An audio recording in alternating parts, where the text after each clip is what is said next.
Hello. Thank you so much for joining us today, whatever time of day you're listening, because we have listeners literally from all over the world. It is so exciting to hear from you, and welcome to The Natural Nurse and Dr. Z, right here on Progressive Radio Network, PRN.FM. We have a really exciting new feature, along with all the other great features here on Progressive Radio Network, because you can listen to this show on PRN.FM. And you also can call in and listen anytime. We have a listener listen line. Then we have a new feature today, which is a voicemail feature, because very often people want to ask questions. I get them all the time where they will have listened to the show, not when we're airing live, but in Bangkok or somewhere at some other time of day, and they have a question. So now, you can call your question into voicemail, and that number is 862-800-6805. That number again is 862-800-6805. And I imagine if you go to prn.fm, they will have that number clearly posted if you're listening in the car and you can't write that down. So then you can go ahead and call in, leave a voicemail, and I imagine we might even be able to play them and answer them on air. I'm not exactly sure how that will work because it's a brand new feature, but the engineer will inform me. Heather is our guest today. Sorry about that, Heather. And Heather is a wonderful guest from across the ocean, far away, and I'm so happy she was able to join us today. And we are doing a show today about her book, which is Essential Oils for Mindfulness and Meditation. And you can find out more at her website, aromatherapists.co.uk. So Heather is an aromatherapist, fellow of the International Federation of Aromatherapists, and an aromatherapy teacher.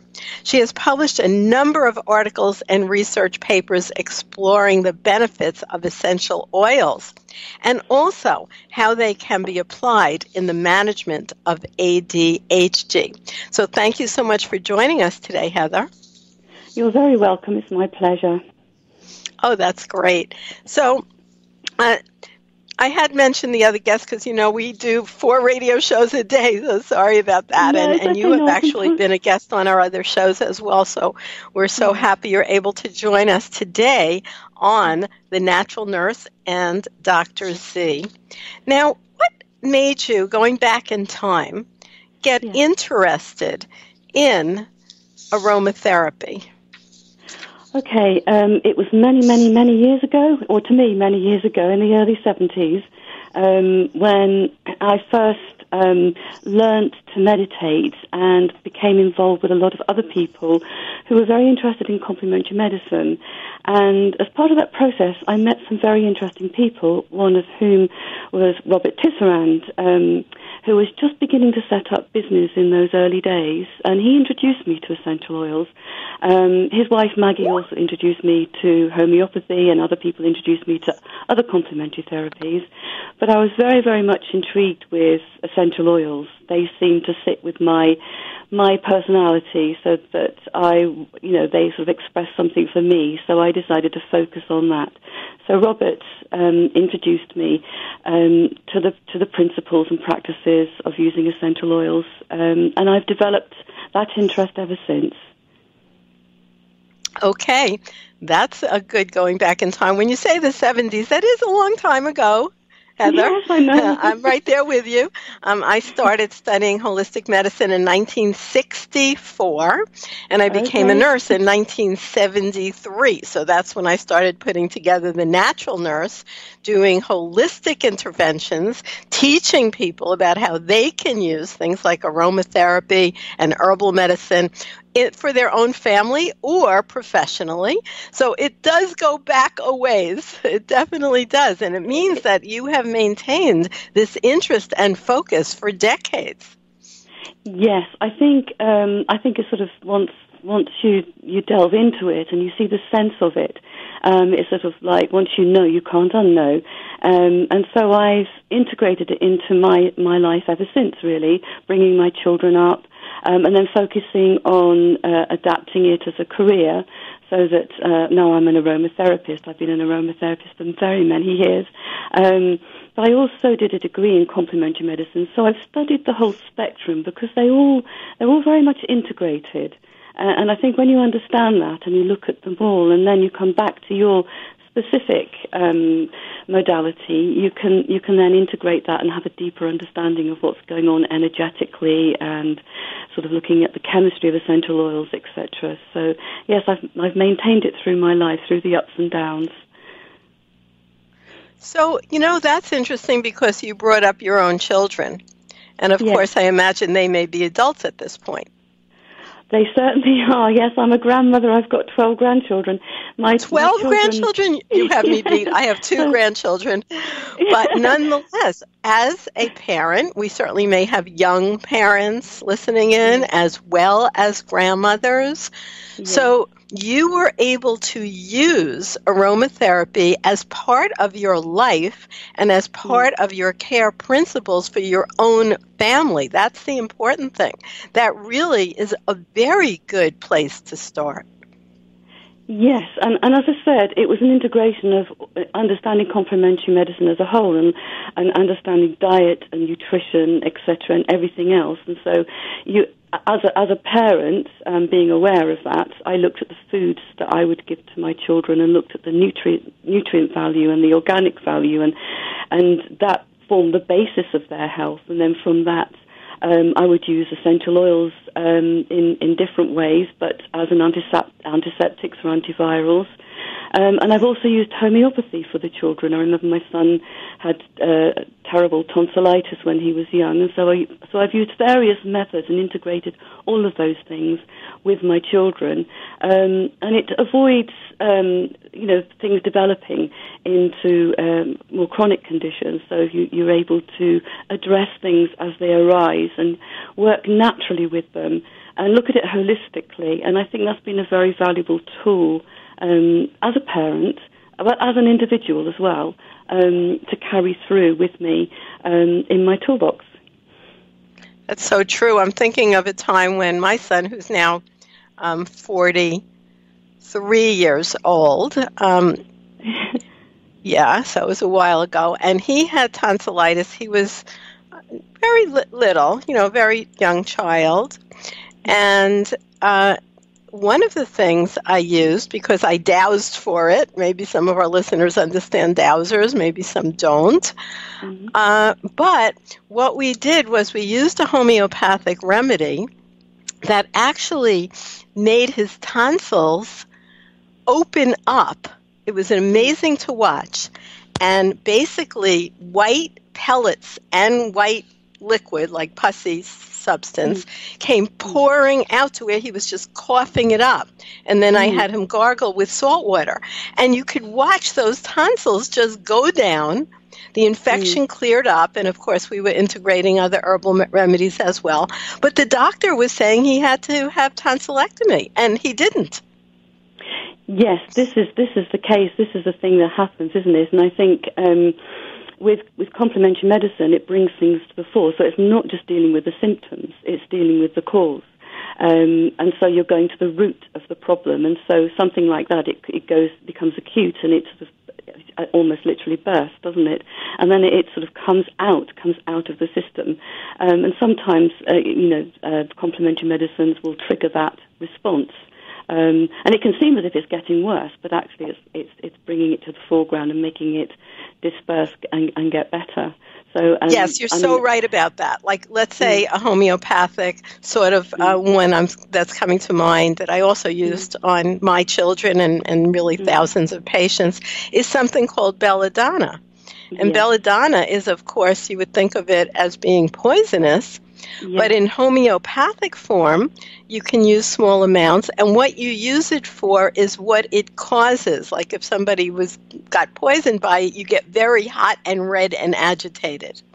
And Yes, when you give yes, that to a baby who's having that, where their face is all red, they're having a pretty high fever, what I find is their fever spikes, then they yes, break into a sweat. Then you yes. can give them like a little, wipe down, and then they cool down and fall asleep. It's amazing. Yes. It is amazing. And sometimes it's scary too, because we're doing this for ourselves, and there is a little bit of, I hope I'm doing the right thing when you see it sort of spike like that. But if you just go with it, the outcome is usually pretty rapid and obviously very positive as well. It's having the confidence but also we do it with knowledge. We don't just do it in ignorance. We do it very carefully. And so we always read up. I would always read up and understand what I was doing before I went ahead and treated my children. It isn't something that I just did irresponsibly. We do it with responsibility as well. So we know the right time to call in other professionals or to treat our children ourselves. So I think that's important to understand too. For many, many things we can nip in the bud ourselves and deal with without having to use sort of heavy doses of antibiotics and what have you. Many things can be dealt with as they occur when you understand what's going on. My real focus at this point in life, because, it's getting towards the second half, right? Who knows how long? But it's certainly not the beginning.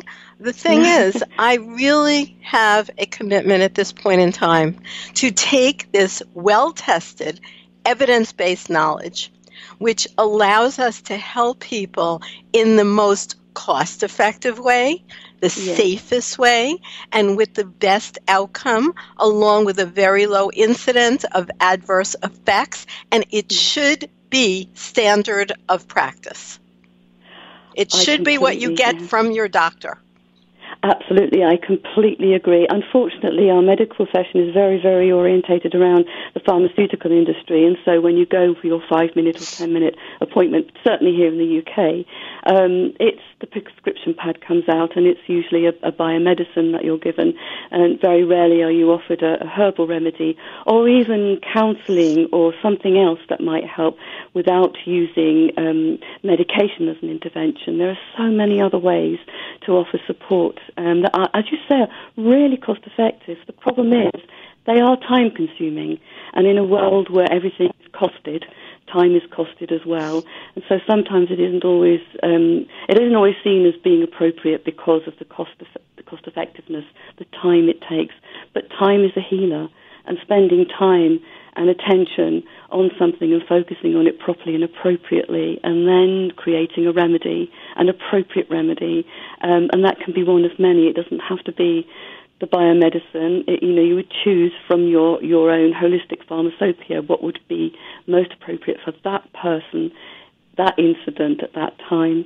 That does take time in the process, but it's so valuable. And also, as I think you pointed out, it means that you nip it in the bud, and you're not having this recurrence, and you're not having the side effects, and you're not compromising your immune system, which a lot of biomedicines do. They have their side effects, but they also compromise your natural immune system, whereas natural remedies don't. They support it. They work alongside it.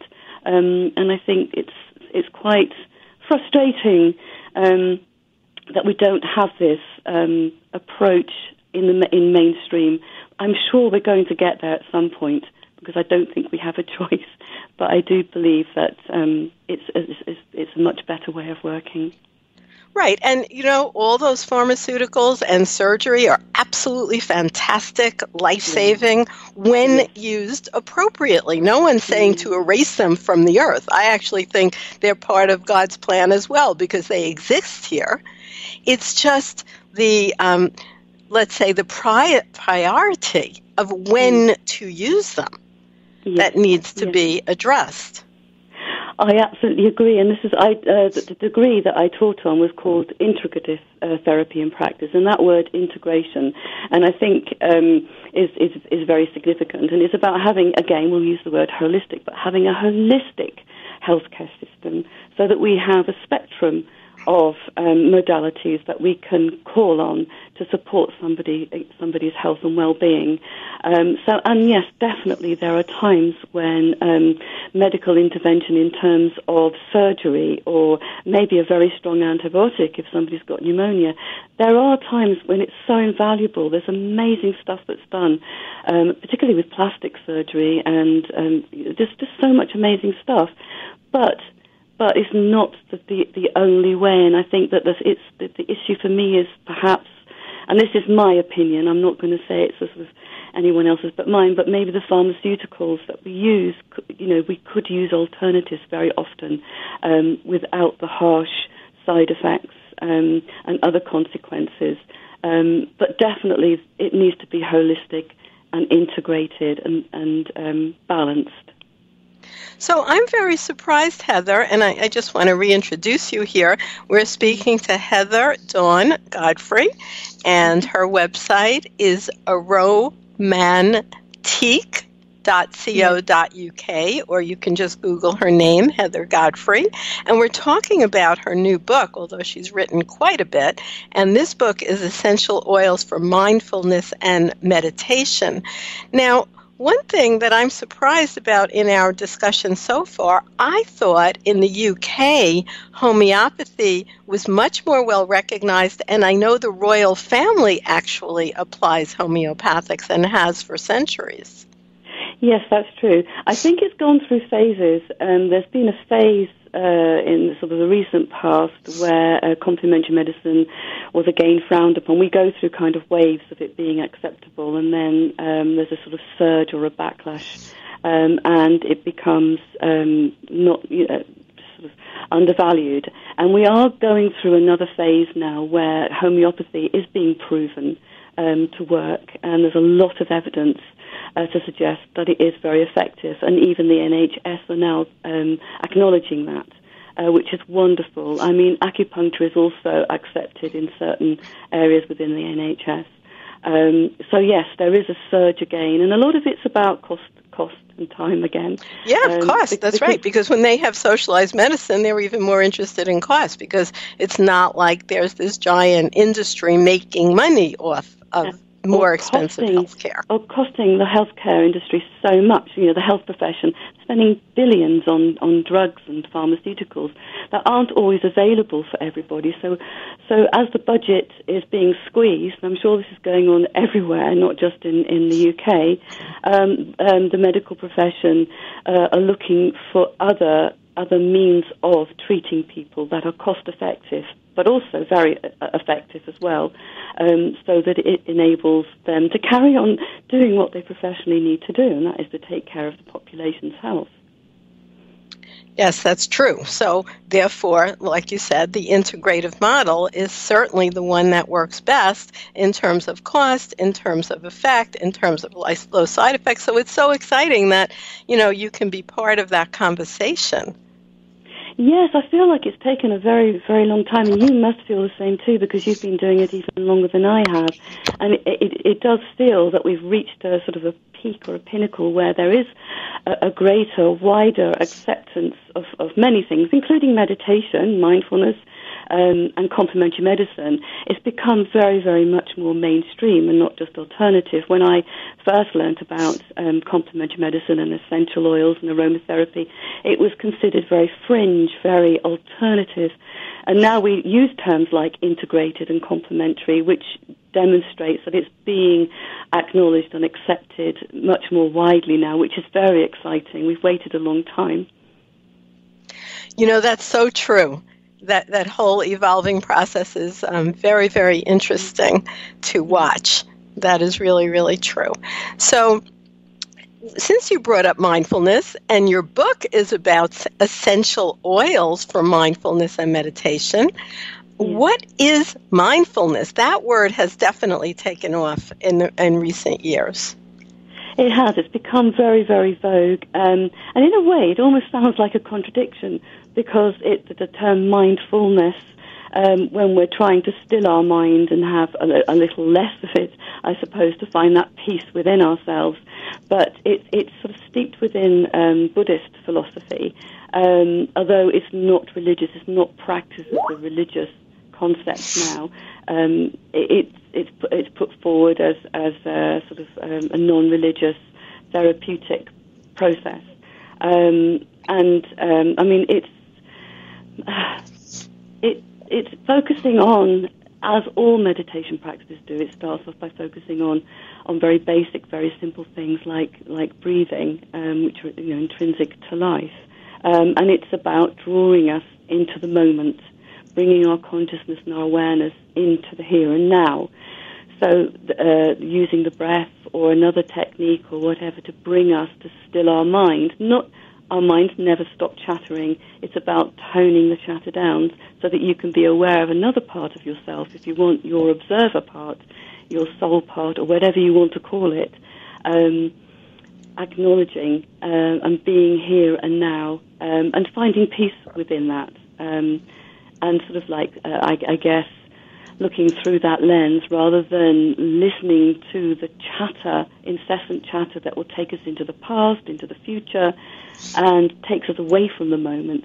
So we're not in touch entirely with our intrinsic selves because we're being distracted all the time.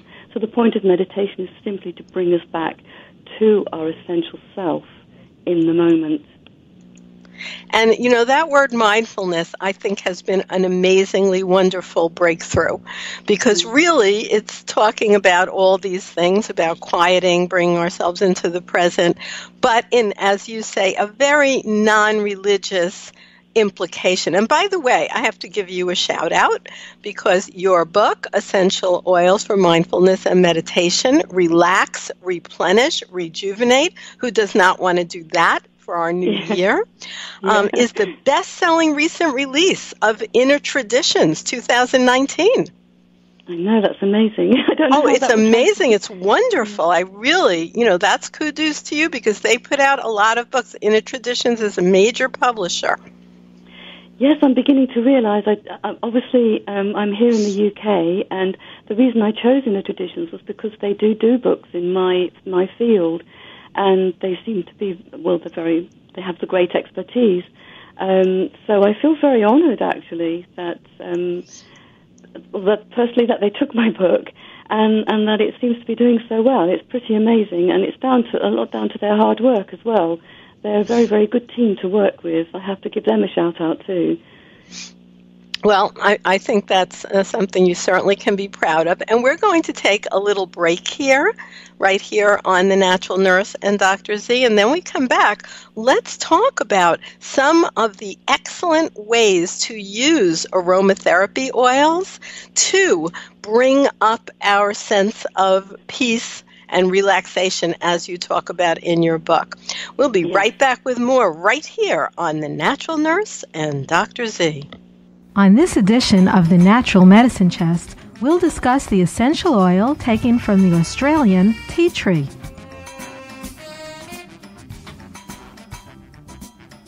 The tea tree, known as Melaleuca alternifolia, grows in only one region of the world, the northeast corner of Australia.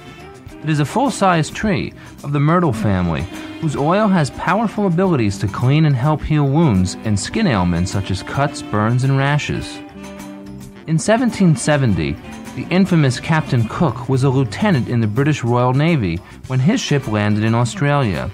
The botanist on board, Sir Joseph Banks, collected samples of a sticky aromatic leaf and brought them back to England for further investigation. In 1923, an Australian curator and chemist, Dr. Penfold, conducted a study on tea tree leaves and discovered that their essential oils are 13 times stronger as an antiseptic bactericide than carbolic acid, considered the standard in the early 1900s. The oil contains 50 to 60% terpenes, 6 to 8% cineol, which causes its camphor-like odor, and several kinds of alcohols. In 1933, the Australian Journal of Pharmacy, the American Journal of the National Medical Association, and the British Medical Journal reported that tea tree oil is a powerful disinfectant, non-poisonous, non-irritating, and has been used successfully in a very wide range of septic conditions. Australian tea tree oil is mentioned in the British Pharmaceutical Codex of 1949, the UK Medicine List, and the Dispensary of the United States. During World War II, tea tree oil was considered a standard issue item for all first aid kits for Army and Navy units in tropical regions. The demand for tea tree oil exceeded the supply. However, after World War II, synthetic drugs gained in popularity and the use of tea tree oil in medicine waned. In more recent times, a renewed interest in natural, non-toxic alternatives has triggered a resurgence in tea tree oil research. In 1985, Dr. Paul Belachet, chief of the phytotherapy department at the Faculty of Medicine, University of Paris, worked on several double-blind studies involving tea tree oil and its application as a remedy for candidiasis, chronic cystitis, staph and strep infections, and nail bed fungus. He stated, and we quote, "The essential oil of Melaleuca has entered the team of major essential oils and emerges as an antiseptic and antifungal weapon of the first order in phytoaromatherapy." Try a few drops of tea tree oil in a steam vaporizer and inhale for blocked sinuses, or rub the oil on chest and back for a cough. The Australian Journal of Dentistry reported that using tea tree oil in dental hygiene and in surgery showed it to be an extremely effective antiseptic. Add a drop on your toothbrush or include it as a gargle and mouthwash. Tea tree oil can be applied directly to the skin. Although it's possible that some people may experience a mild allergic reaction, in-depth research has shown tea tree oil to be non-irritating and safe. So, listeners, think about including tea tree oil, the first aid kit in a bottle, in your natural medicine chest.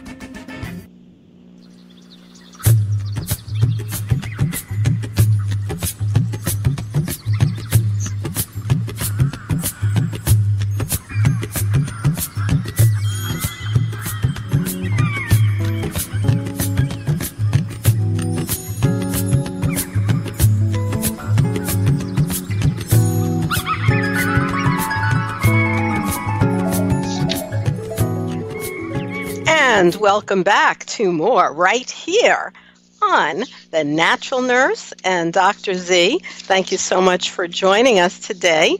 And I would like to remind you that you can join us anytime. Go to naturalnurse.com and click on calendar. That shows you all our classes. We have classes going on every single day, both specific information about many aspects of natural medicine, and some are free webinars. We have a free webinar coming up, which is women's health, called The Magnificent Woman.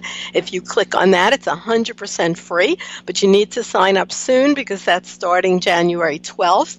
Once you sign up, you can join in more or less any time. You have a full week or so to listen, or 2 weeks. We also have a free one called The Eyes Have It, all about holistic healing for eyes, and that one is actually limited to professionals and people who are studying.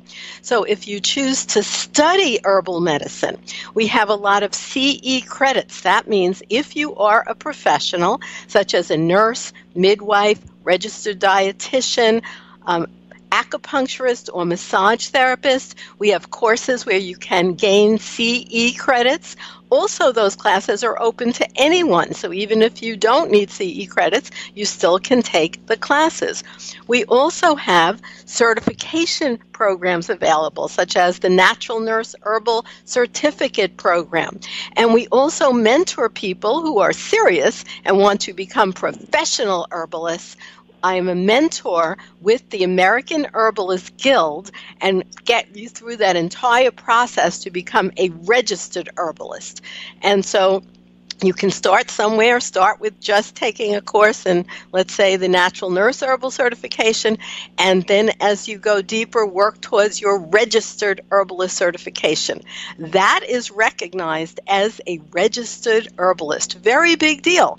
I recently found out that that's considered a qualifying aspect if someone has, let's say, with their health insurance policy, that they're allowed to see an herbalist and get covered with those funds that they save on the side.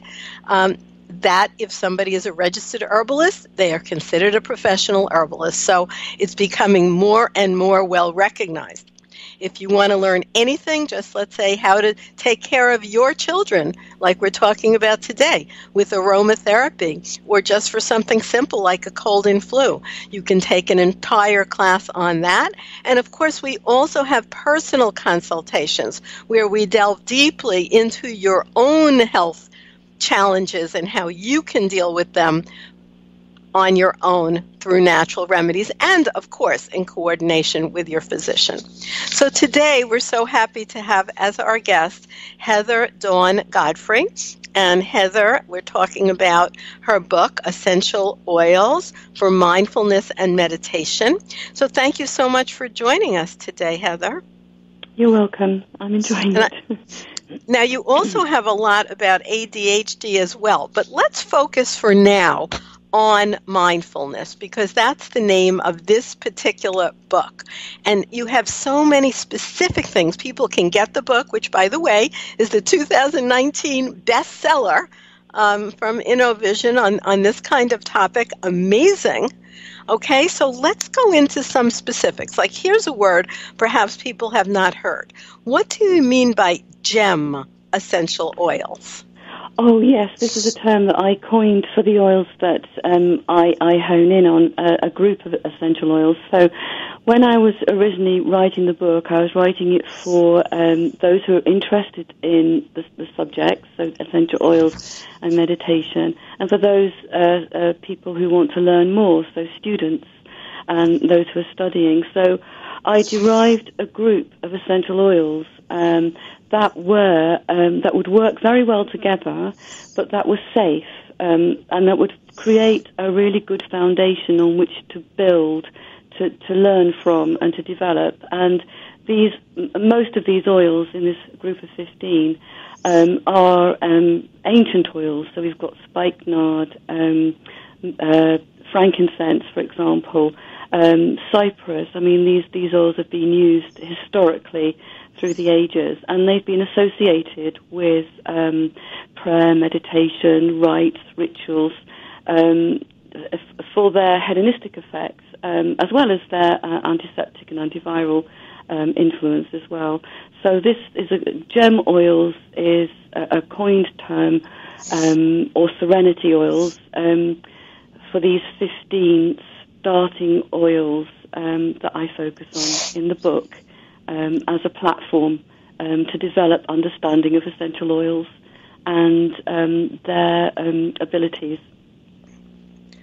Well, let's talk about those more deeply. I just was a little confused only because I study so many things, and there is something called aromatherapy, which is not the same as what you're referring to here. Yeah, no, I haven't heard of that. The reason I used the term gem originally, we have started to use the word serenity so as not to cause confusion. But the reason I used the term gem was because this book comes from a bigger book that I've written. And the bigger book, my next book actually covers this aspect of it, but looks at other elements that complement this group of essential oils. And that includes looking at crystals and gems. So I coined the term because I'm looking at these essential oils in a holistic way and bringing in these other more subtle dynamics. I coined the term gem essential oils. And the reason I'm looking at the other subtle dynamics is because through my practice and the work that I've done with groups of people, I've encountered groups who have, for example, profound special needs, and we had to look at a package or a way of working that sometimes meant we couldn't actually use the essential oils in full concentration. We had to use them very, very subtly because often the client would be so heavily contraindicated that we couldn't risk using the essential oil in case it interfered with their medication, for example. So we would use it in very, very, very small quantities, and we'd be looking more at the energetic value of the essential oil. But then that also spilled over into using other methods that would complement the essential oil. So the gem that went with that essential oil, or the color that went with that essential oil, that could also enhance or be used instead of where it was not possible to use the essential oil itself, because there are some circumstances in which you can't, that they're not safe to use. So that was born out of that need to find a group of essential oils that were safe and that would integrate well together. So that's where that term gem came from. Okay, I just want to share with, it's probably a little obscure, but just so you know also, you may want to look, just because we always love learning. There is a therapeutic called Gematherapy, Gemma, and by the way, it has nothing to do with gemstones. It's remedies that are made from the dew that is on flower buds. So it's on buds before they open, and making them into this line of homeopathics, and they seem to have a different action than if you made them from homeopathics, let's say from the fully formed flower or other plant parts. So just so you know, it's endlessly interesting. But let's get back to your remedies. Yeah. It's kind of more like kind of like a Bach remedy, but different. Anyway, I always wondered, why did they call it gematherapy? Why doesn't it have to do with gems? And now you're using the word again, so I'm going. It's just interesting as we continue on our learning path. I love all of it. Yeah. Now let's talk about some of these oils in depth. You mentioned frankincense, and we happen to be at the top of the year here. And by the way, just want to tell our listeners, you can call in with your questions. You can even call in right now to the voicemail at 862-800-6805, 862-800-6805. There's a way you can leave a voicemail, and the engineer is telling me we will be able to play those voicemails on the air and actually answer your questions. Even if we don't answer them right now, we can answer them another time. So feel free to call in 862-800-6805. So Heather, frankincense is a wonderful one to start off with. Let's talk about that, how it's collected, and how you might use that and how you talk about it in your book, Essential Oils for Mindfulness and Meditation. Yes, so frankincense, again, we know is an historic essential oil, but it starts off as a resin. So it comes from the resin of the frankincense tree. So the bark is scarred, and the resin oozes out of the bark, and it dries, it crystallizes, and these crystallized drops of resin are then collected. And we can burn this or melt it as it is, and it's often used in rites and rituals. It's certainly used in religious ceremonies, particularly within, for example, the Catholic Church and other religious services.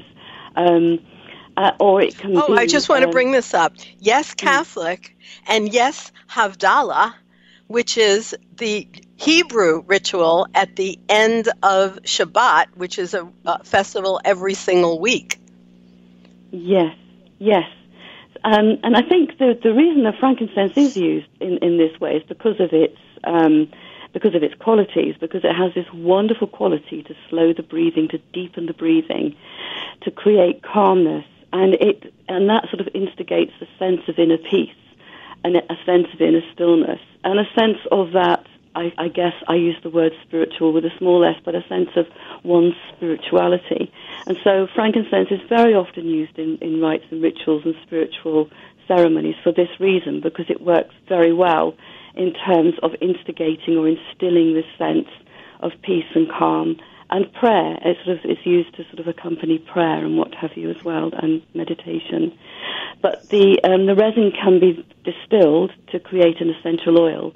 So the essential oil is slightly different from the resin because it won't have all the same chemical components. Essential oils have the most volatile components within them. So the components that aren't volatile or sort of heavier and won't evaporate, would stay behind. So the resin has a slightly different smell from the essential oil. And of course, each species of frankincense tree will provide a slightly different odor or a slightly different chemical combination in terms of the quality of that frankincense. So they are all slightly different, but there's a similarity between them. And obviously their actions are very, very similar. So frankincense, from a therapeutic perspective, is used to ease anger, and I use it a lot for anxiety.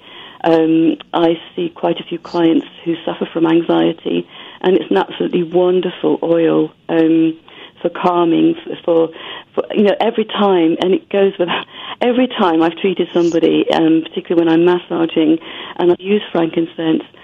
The first thing that my client does is take a deep, deep breath.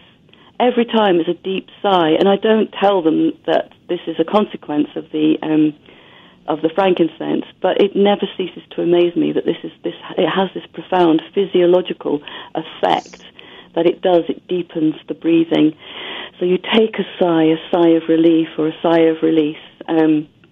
So it's really an amazing oil to work with when you're working with anxiety, agitation, and we go back to ADHD, and also depression, and it's also used to sort of aid confusion and to uplift mood in a very subtle, gentle way. Well, that's a beautiful explanation. We're going to take another break right here on The Natural Nurse and Dr. Z. And when we come back, we're going to let you learn about more of the wonderful shows that you can always get here at prn.fm. And when we come back, we will continue our discussion with Heather Dawn Godfrey, who is the author of many books, including the one we're talking about today, Essential Oils for Mindfulness and Meditation. We'll be right back with more here on The Natural Nurse and Dr. Z. PRN.FM, your station for progressive viewpoints on politics, economics, health, the environment, and a whole lot more. The Progressive Radio Network is moving forward, and we hope you're coming with us. Hey folks, my name is Jordan Valerie, my pronouns are she, her, hers, and I'm here to tell you about the Millennial Politics Podcast. We speak with the next generation of progressive candidates, activists, and organizations dedicated to restoring our democracy and protecting our civil rights and liberties. Make sure to stay tuned for Tuesday at 8 p.m. Eastern Standard Time, right here on the Progressive Radio Network, to hear the most recent episode of our podcast, and follow us on social media and iTunes to stay up to date with everything millennial politics.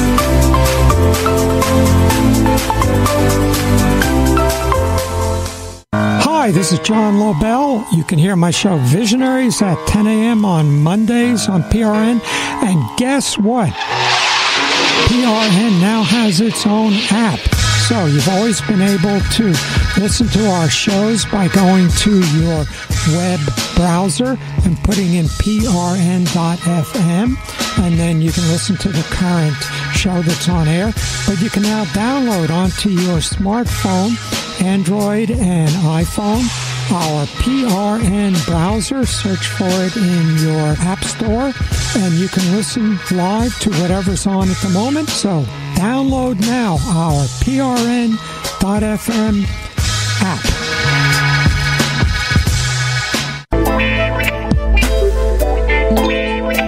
You are listening to PRN, Progressive Radio Network.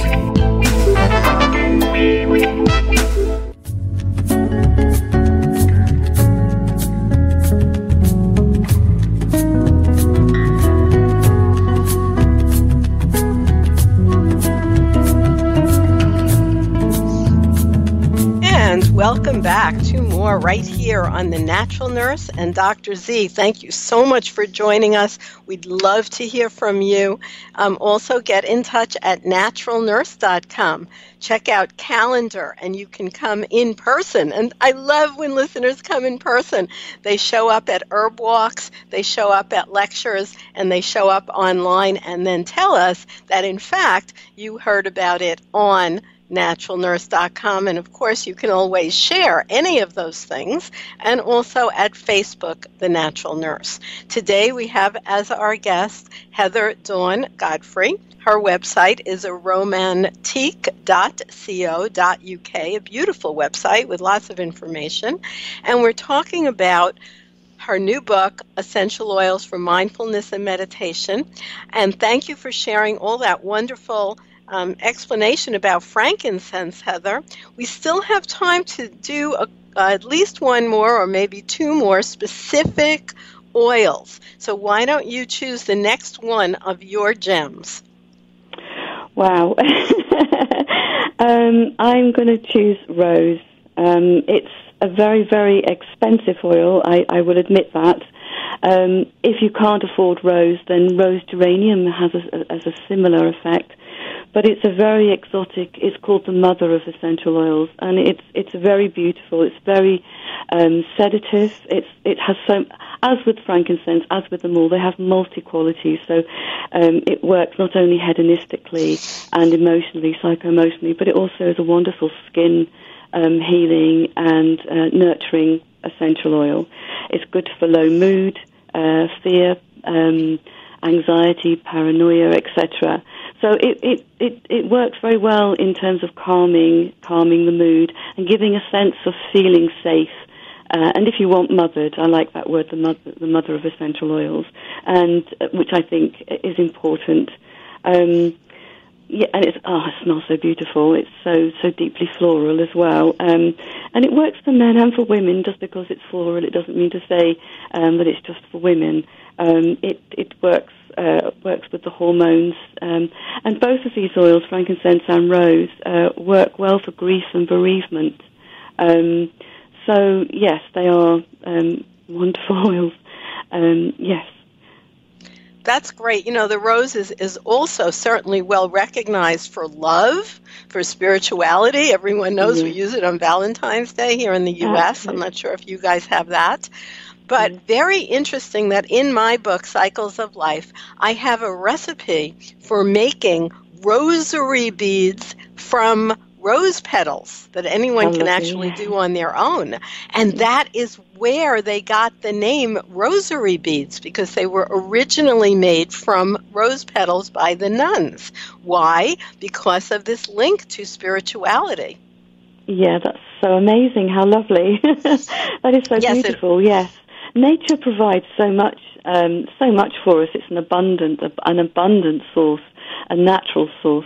And rose has been revered through the ages as a perfume, as an exotic perfume, but also for its healing qualities. It's very beautiful. Yes. Now, in terms of how a beginner, let's say someone listened to this, they've never done any kind of aromatherapy, they don't even know where to begin. What would be the first step? How would you actually use, let's say, frankincense or rose or a different essential oil for mindfulness and meditation? What would be, steps that you have outlined beautifully in your book? So you'll notice there's various ways that you can use them. I think quantity is very important. I think essential oils, we have to remember, no matter how beautiful they are, they're also highly concentrated chemicals. So they're made up of a mixture of volatile chemicals from between 100 to 250 or so different chemicals in a mixture in a very concentrated an amount. So a drop will be very, very very, very strong, particularly when we're talking about rose. It's extremely highly perfumed. You only need a tiny, tiny amount. So when we're talking about using essential oils physically, we only need 1 or 2 drops. We don't want to be splashing it on all over. Right, and what do we do with those drops specifically? Yeah, so because they are, they're very drying. The term oil is a little bit misleading. They're not oily. They are actually very, very drying to the skin. So we need to add them. If we're going to put them on the skin or put them in a bath, for example, then we need to add them to a base oil, so a vegetable oil such as grapeseed or almond or coconut oil, something that will act as an emollient and that will protect the skin and also assist in dermal absorption.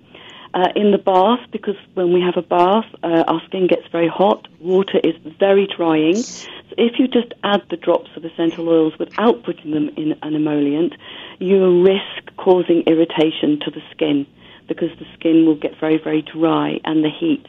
And also the other thing with sitting in a bath with essential oils is that when we get hot, we perspire. So we're not absorbing, we're excreting.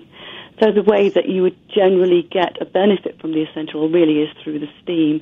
So you may as well just put the essential oil into a diffuser in the bathroom.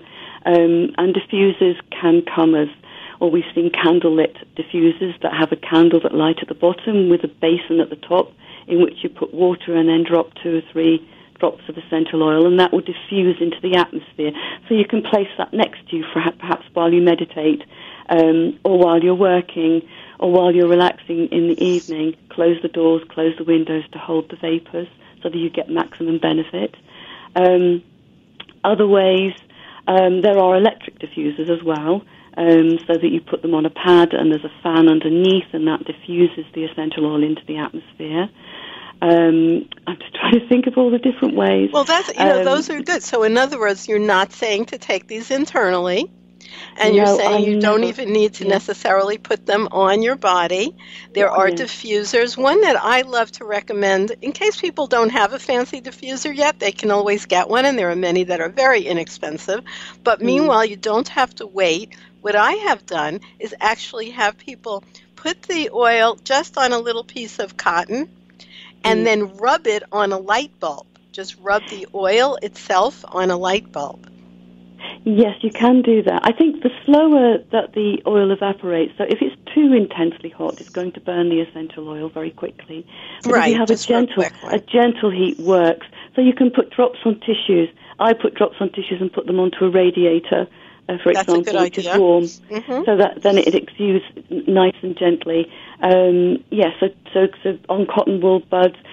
Sometimes I've heard people recommend dropping them onto pillows. I don't recommend putting drops on pillows, because there's always the risk that you're going to get the essential oil in your eye, and also you're coming into direct contact potentially with your face, and the tissues on your face are very, very delicate. I always say put a drop on a tissue or a cotton wool bud, as you suggested, and pop it into the pillowcase so that it's not coming into direct contact, but so that the odor will vaporize through the material. Or just place a tissue near perhaps on a locker or somewhere near, but not in direct contact. So there are various safe ways to use to benefit from essential oils exuding into the atmosphere. And so that is wonderful, because you are evidence-based in your use of the essential oils. Unfortunately, many people are just going around saying, put tons in and just drink it all, and it's really safe. No, I am so against that. But I'm sure you're hearing that. Oh, I'm quite alarmed, actually. Definitely alarmed. There's a lot of multi-level marketing companies who shall remain nameless, but they do advocate literally splashing essential oils all over, applying it to children, applying it to babies, and it just makes me scream inside, because that is just so dangerous. When applied appropriately, essential oils are safe, but it is not appropriate to apply essential oils to the skin directly without using an emollient, and it's certainly not appropriate to apply them to baby's skin because it's so delicate. But apart from that, a very small baby, their organs are still developing, and you cannot be sure how that's going to interfere, or whether the baby's going to be able to excrete that essential oil effectively without causing liver damage or kidney damage. So you have to be very, very careful, very mindful, use the word mindful, of the fact that they are chemicals and very highly concentrated chemicals. So there's definitely limits and cautions to observe when using them on babies and children. And certainly taking essential oils internally, you do need to have either herbalist qualification, but you need a medical qualification before you use essential oils internally, because they can cause internal irritation to the mucous membrane and to the organs of the digestive system. Yes, so and I have seen that. Let's say with something like oil of oregano, people just, upend it, and they actually get blisters, severe, throughout their mucous membrane and their throat. Absolutely, it's so foolish. For me, I'm just astounded that this advice is being given out so freely in the way that it is. Never ever take essential oils internally, undiluted. When it's done medicinally, they're put into capsules with oil. So they're put into wax or I can't think of the term. The capsules that we use to take medicine, so that there's an emollient there, and so that it protects the mucous membrane. Or they're taken in controlled amounts with oil or with honey. But also, it's the type of oil that you're using. You just mentioned oregano. That's a notoriously toxic oil as well. So is eucalyptus. We don't want to be taking those oils internally because they can cause a toxic effect. So we really need to be very, very clear about the boundaries in which we practice or use essential oils. Well, on that note, we actually have to end. I want to thank you so much for being our guest today, Heather Dawn Godfrey, and her wonderful new book, Essential Oils for Mindfulness and Meditation, the 2019 award winner. So keep going with that. That's wonderful. And thank you so much for being our guest today, Heather. Thank you so much for inviting me. I've really enjoyed our conversation. Thank you. Me too. And thank you, listeners, for joining us once again right here on The Natural Nurse and Dr. Z. On behalf of myself, Ellen Kamai, the Natural Nurse, and my co-host, Dr. Eugene Zamperone. Get in touch at naturalnurse.com. We love to hear from you. And until next time, we're hoping that you stay healthy.